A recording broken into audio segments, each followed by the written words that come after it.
Assalamualaikum warahmatullahi wabarakatuh. Nama saya Dela Amelia Sondra dengan NIM 6670220054. Tujuan saya membuat video ini adalah untuk memenuhi UAS mata kuliah teori politik.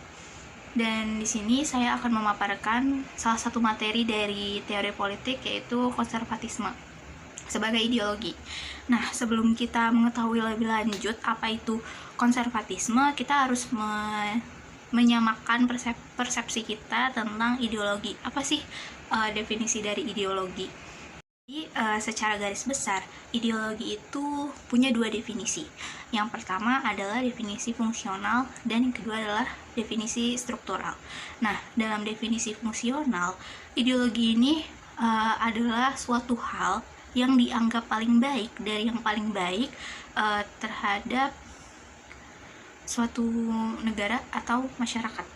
Dan secara struktural berarti ini adalah suatu pembenaran dari suatu keputusan yang diambil atau kebijakan yang dibuat oleh pemerintah atau penguasa pada saat itu. Nah, ideologi yang awal mula muncul yaitu ideologi liberalisme. Nah, liberalisme ini hadir akibat dari adanya kegelisahan para masyarakat yang tertindas oleh kaum feodal yang terjerat dalam kemiskinan. Karena kehancuran feodal tadi, para masyarakat feodal yang masih ingin berkuasa ini, dia menggaungkan atau mencari suatu ideologi baru untuk mengembalikan status quo para masyarakat. Dan di dalam perjalanannya untuk mempertahankan dan mengembalikan status quo ini, ideologi yang ditemukan itu dinamakan konservatisme. Dari pengertian politiknya, konservatisme sendiri merupakan salah satu filsafat politik untuk mendukung nilai-nilai tradisional. Nah, jadi konservatisme ini dikaitkan dengan ketradisionalan, seperti itu. Kaum konservatif ini mempunyai dua tujuan utama. Yang pertama itu mempertahankan status quo mereka. Nah, hal ini tuh terjadi di Inggris. Para penganut konservatif ini sangat menganut paham Toryisme. Nah, itu di mana mereka mempertahankan sebuah kekuasaan monarki. Dan tujuan kedua yaitu di mana kaum konservatif ini sangat mempertahankan nilai-nilai dari zaman dahulu, dari masa lampau. Dan ini terjadi di Amerika. Amerika ini kaum konservatifnya itu sangat menghendaki adanya keterlibatan pemerintah dalam berbagai bidang.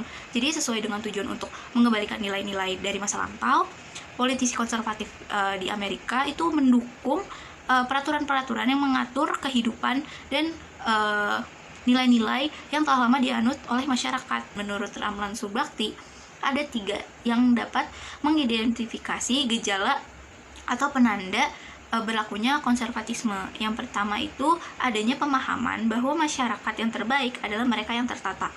Kedua itu pemerintah memiliki kekuasaan yang mengikat tetapi bertanggung jawab. Dan yang ketiga, pemerintah wajib bertanggung jawab kepada kaum-kaum yang lemah. Konservatisme juga memiliki 4 ciri ideal, yaitu yang pertama, mementingkan lembaga kerajaan dan gereja atau lembaga keagamaan. Kedua, agama, tradisi, dan kebiasaan dalam tata kehidupan masyarakat dianggap sebagai kekuatan yang paling utama. Dan ketiga, lembaga yang telah mapan seperti keluarga, gereja, atau lembaga keagamaan, dan negara dianggap suci. Dan yang keempat, menentang radikalisme dan skeptisme. Gitu. Namun definisi konservatif saat ini itu cenderung ke arah yang negatif, di mana para kaum konservatif ini dirasa tidak mau menerima perubahan, dan konservatisme ini juga berkembang di Indonesia. Nah, jika di Indonesia sendiri itu konservatisme yang berkembang yaitu konservatisme agama. Mereka itu sangat konservatif atau mempertahankan nilai-nilai syariat Islam gitu.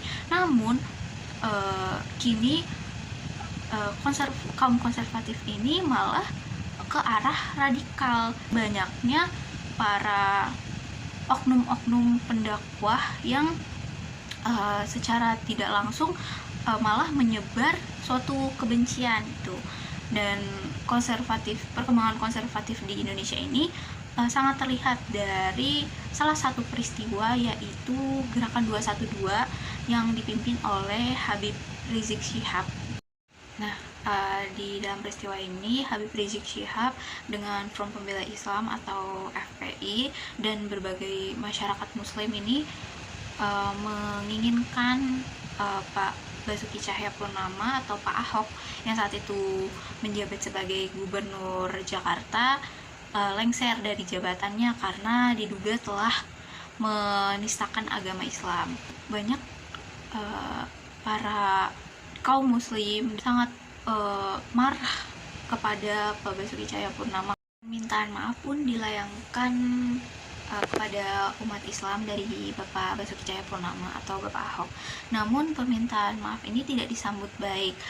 Protes kemarahan terhadap Ahok ini tidak pernah berhenti, bahkan beberapa kelompok itu mengajukan Pak Ahok ini untuk diadili. Karena hal tersebut, akhirnya MUI sebagai lembaga keagamaan pemerintah menyatakan sikap atau mengeluarkan fatwa bahwa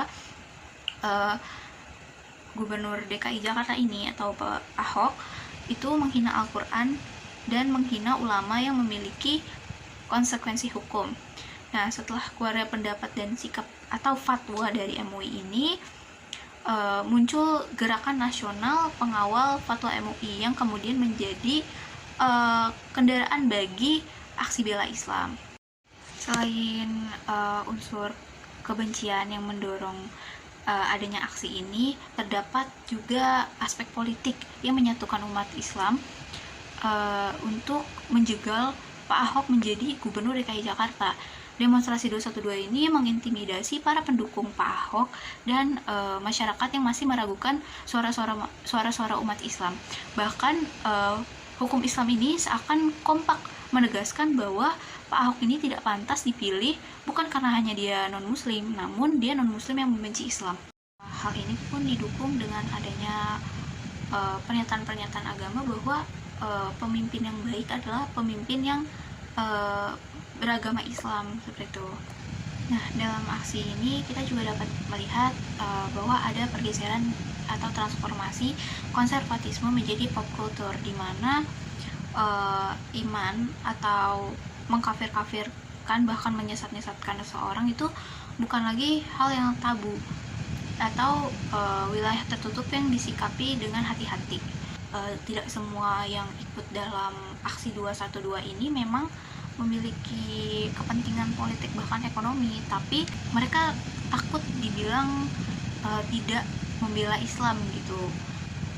Mereka takut dikatakan sebagai kafir. Dalam aksi ini dapat terlihat banyaknya kaum konservatif agama. Dalam aksi ini mereka pun juga mempertahankan bagaimana syariat-syariat Islam gitu, dengan tadi doktrin yang mengatakan bahwa pemimpin yang baik itu pemimpin yang beragama Islam, sedangkan Pak Ahok itu beragama non-muslim. Jadi mereka berusaha mempertahankan hal tersebut dengan melengsarkan Pak Ahok dan mengatakan bahwa pemimpin yang kasar adalah pemimpin yang tidak boleh dipilih, bahkan tidak baik untuk memimpin suatu masyarakat. Konservatisme sebagai ideologi ini mempunyai kelebihan, yaitu yang pertama terciptanya kehidupan yang tertata secara rapi, terciptanya kehidupan yang ideal, keteraturan organisasi adalah hal yang harus ditegakkan, dan pemerintah menjamin jalanan kebebasan dan keteraturan masyarakat. Namun di sisi lain ada juga kelemahan dari ideologi konservatisme ini, yaitu menganggap bahwa manusia pada dasarnya tidaklah sama. Manusia berbeda secara agama maupun rasial. Maksudnya adalah terdapat pendiskriminasian antar umat beragama dan rasial. Lalu kaum konservatif religius ini menganggap bahwa dirinya lebih luhur dari manusia lain yang berbeda agama. Dan kaum konservatif religius ini merasa bahwa hukum yang diinspirasikan dari Tuhan lebih agung dari hukum manusia. Seperti yang sudah disampaikan tadi, bahwa Habib Rizik Syihab sebagai ketua Front Pembela Islam ini juga sangat menganggap hukum Tuhan ini lebih diagungkan dari hukum konstitusi. Seperti itu. Sekian dari saya. Terima kasih. Assalamualaikum warahmatullahi wabarakatuh.